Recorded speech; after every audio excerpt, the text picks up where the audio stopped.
Hello दोस्तों, स्वागत है आपका हमारे यूट्यूब चैनल पर।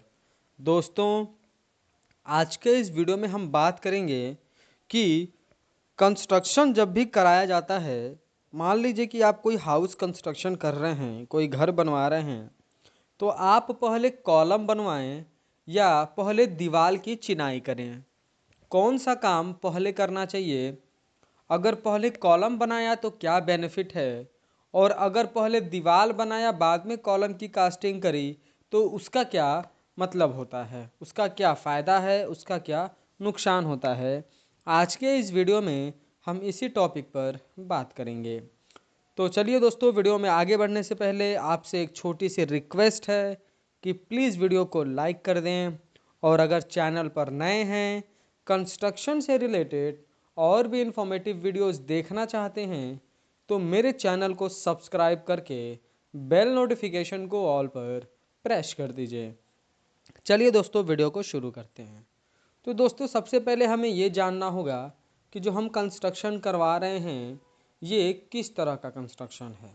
अगर आपका लोड बेयरिंग कंस्ट्रक्शन है, मतलब कॉलम है ही नहीं, तो आप दीवार की चिनाई करेंगे तभी जो है आप स्लैब की कास्टिंग करेंगे। लेकिन अगर आप फ्रेमिंग स्ट्रक्चर बना रहे हैं, मतलब कि स्लैब पर आने वाले सारे लोड को कॉलम के थ्रू ट्रांसफ़र करके फुटिंग तक पहुंचाया जाता है, अगर आप कंस्ट्रक्शन कर रहे हैं तो उसमें अगर मान लीजिए कि पहले जो है आपने कॉलम की कास्टिंग करी, तो मैं ये आपको क्यों बता रहा हूँ कि जब पहले बोल दिया गया कि ये फ्रेमिंग स्ट्रक्चर है, मतलब कि जो भी लोड आएगा वो सारा स्लैब पर आएगा, स्लैब से कॉलम पर आएगा, कॉलम से फुटिंग को जाएगा।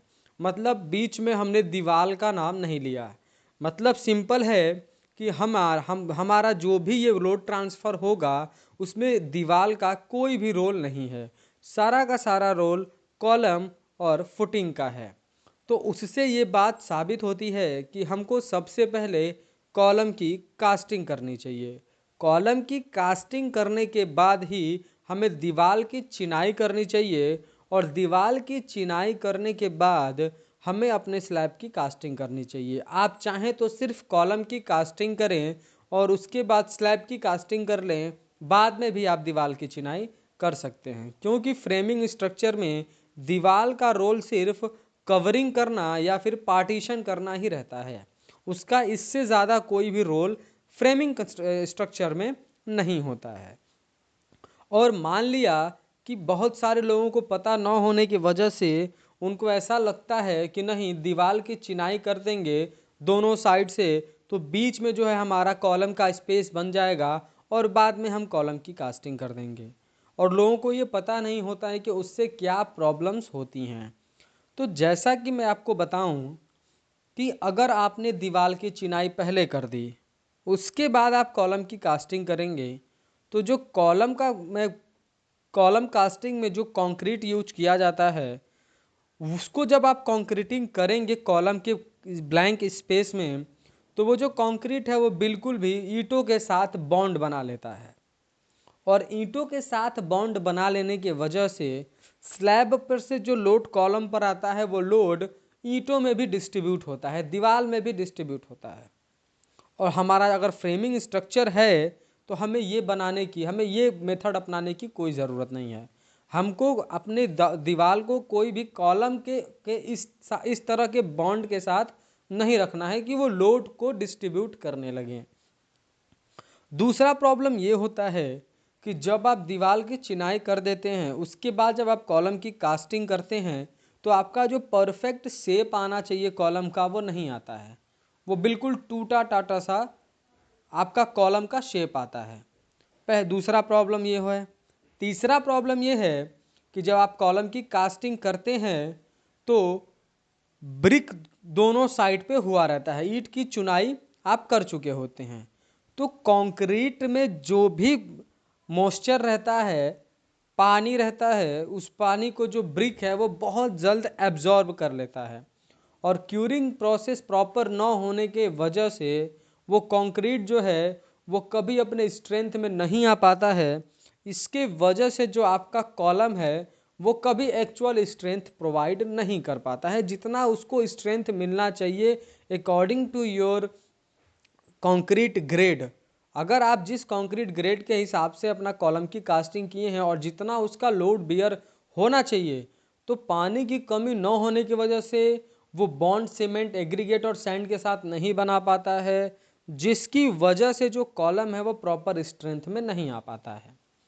तो इसलिए आप जब भी फ्रेमिंग स्ट्रक्चर करें तो आप पहले कॉलम की कास्टिंग कर लें, उसके बाद जो है आप बिल्कुल भी दीवार की चिनाई करें और उसको प्लास्टर वर्क कर दें।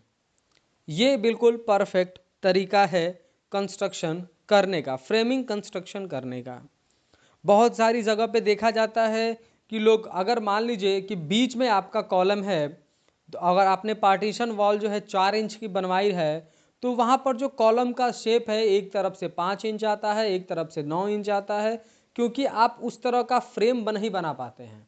दो तरफ से अगर आपकी 4-4 इंच की वॉल है और आपको कॉलम 9 इंच बाय 9 इंच का करना है, तो 4 इंच की दीवार बनी है तो आप 5 इंच का कोई पटरा या प्लाई लगाकर कॉलम की कास्टिंग कर देते हैं।